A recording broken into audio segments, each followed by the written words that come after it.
नमस्कार दोस्तों, आज के इस वीडियो में हम बात करने वाले हैं कि क्या आपको PGIM India mid cap opportunity mutual fund में अपनी इन्वेस्टमेंट स्टार्ट करनी चाहिए या नहीं। और इसे कंपेयर करने के लिए हम इस म्यूचुअल फंड के कुछ पैरामीटर्स को कंपेयर करेंगे, जैसे कि इस म्यूचुअल फंड के पास्ट रिटर्न्स, इसके रिस्क रेशियो और इसकी बेसिक डिटेल।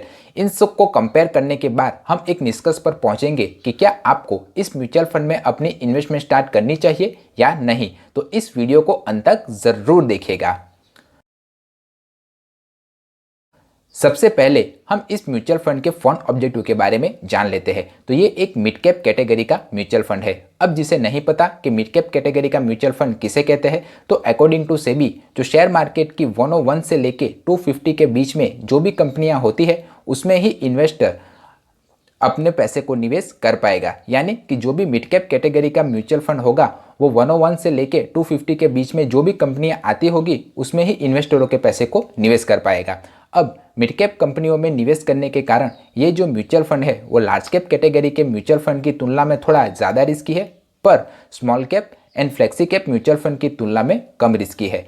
अब हम इस म्यूचुअल फंड की अगर पास्ट रिटर्न्स के बारे में जानें तो इस म्यूचुअल फंड ने पिछले एक साल में 84.7% का रिटर्न्स, 3 साल में 38.3% का रिटर्न्स, 5 साल में 25.4% का रिटर्न्स और ऑल ओवर 22% का रिटर्न्स अपने इन्वेस्टरों को दिया हुआ है। आप जो यहाँ पर कैटेगरी एवरेज देख रहे हैं वो ये बताता है कि इसी तरह के दूसरे मिड कैप कैटेगरी के म्यूचुअल फंड की तुलना में इस म्यूचुअल फंड ने कैसा परफॉर्म किया हुआ है। तो आप यहाँ पर देख ही सकते हो कि इस म्यूचुअल फंड ने हर बार अपने कैटेगरी एवरेज के दूसरे मिड कैप म्यूचुअल फंड की तुलना में अच्छा परफॉर्म किया हुआ है। तो इस केस में हम इस म्यूचुअल फंड को 1 पॉइंट देंगे। अब हम इस म्यूचुअल फंड के रिस्क फैक्टर के बारे में बात करें तो इस म्यूचुअल फंड का स्टैंडर्ड डेविएशन 24.12 है, जो अपने कैटेगरी एवरेज के दूसरे म्यूचुअल फंड की तुलना में काफ़ी हाई है। अब जिसे नहीं पता कि स्टैंडर्ड डेविएशन किसे कहते हैं, तो स्टैंडर्ड डेविएशन एक रेंजिंग फैक्टर है। तो जितना ज़्यादा स्टैंडर्ड डेविएशन होगा उतना ही हाई वॉलेटाइल म्यूचुअल फंड माना जाएगा। तो जब भी आप किसी भी म्यूचुअल फंड में अपनी इन्वेस्टमेंट स्टार्ट करें तब स्टैंडर्ड डेविएशन को क्राइटेरिया को भी ज़रूर ध्यान रखें। मैं एक आपको छोटे से एग्जाम्पल के थ्रू समझाने की कोशिश करता हूँ। मान लीजिए कि आपने 100 रुपये इस म्यूचुअल फंड में इन्वेस्ट किए और इसका स्टैंडर्ड डेविएशन 24.12 है। तो ये जो ज़्यादा से ज़्यादा मैक्सिमम अमाउंट आपको देगा वो 124.12 रुपीज़ और कम से कम 75.88 रुपीज़ देगा। तो इनके बीच में ही ये म्यूचुअल फंड आपको रिटर्न्स लाके देगा। तो जितना कम स्टैंडर्ड डेविएशन होगा उतना ही अच्छा और वेल परफॉर्मिंग म्यूचुअल फंड माना जाएगा। अब हम इस म्यूचुअल फंड की बीटा वैल्यू देखें तो वो है 0.87, जो अपने कैटेगरी एवरेज से ज़्यादा है। अब जिसे नहीं पता कि बीटा वैल्यू कैसे कहते हैं, तो बीटा वैल्यू एक प्रेडिक्टेबल इंडिकेटर है। तो जितना कम बीटा वैल्यू होगा उतना ही प्रेडिक्टेबल म्यूचुअल फंड को माना जाएगा। मैं एक आपको एग्जाम्पल के थ्रू समझाता हूँ। मान लीजिए कि 2 म्यूचुअल फंड है, ए और बी, और दोनों म्यूचुअल फंड 9% का रिटर्न्स अपने इन्वेस्टरों को देते हैं, पर ए का जो बीटा वैल्यू है 0.5 है और बी का बीटा वैल्यू 0.8 है। तो जो ए म्यूचुअल फंड है उसके अगले साल 9% रिटर्न्स देने के चांसेस ज़्यादा रहेंगे कंपेयर टू बी, क्योंकि ए का बीटा वैल्यू कम है बी की तुलना में। इस म्यूचुअल फंड का शार्पर रेशियो 1.26 है, जो अपने कैटेगरी एवरेज के दूसरे म्यूचुअल फंड की तुलना में काफ़ी बेहतर है। अब जिसे नहीं पता कि शार्पर रेशियो किसे कहते हैं, तो जो हमारा म्यूचुअल फंड है वो रिटर्न्स जनरेट करने के लिए जितना रिस्क लेता है उसके सामने वो कितना रिटर्न्स हमको ला के देता है वो शार्पन रेशियो हमें बताता है। तो इस केस में जो शार्पन रेशियो है वो काफ़ी अच्छा माना जाएगा।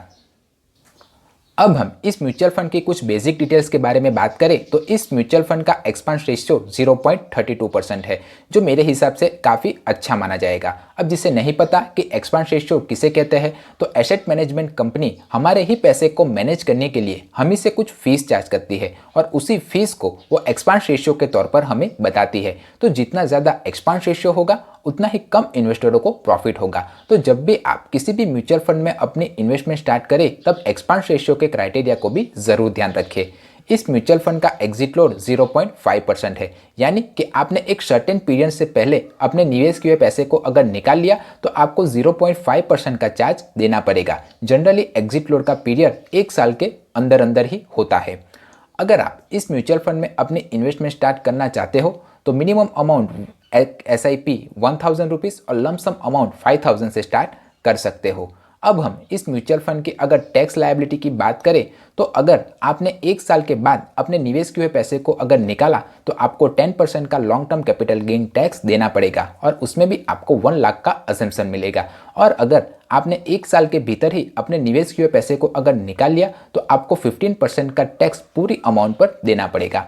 इन सभी डिटेल्स को जानने के बाद मैं आपको बताता हूं कि इस म्यूचुअल फंड का जो पास्ट रिटर्न्स है वो गुड है, पर इसका स्टैंडर्ड डेविएशन और बीटा वैल्यू थोड़ा नेगेटिव है, पर इसका शार्पन रेशियो अच्छा है। तो आप क्या सोचते हो कि क्या आप इस म्यूचुअल फंड में अपनी इन्वेस्टमेंट स्टार्ट करना चाहते हो या नहीं? मुझे कमेंट बॉक्स में लिखकर ज़रूर बताइए।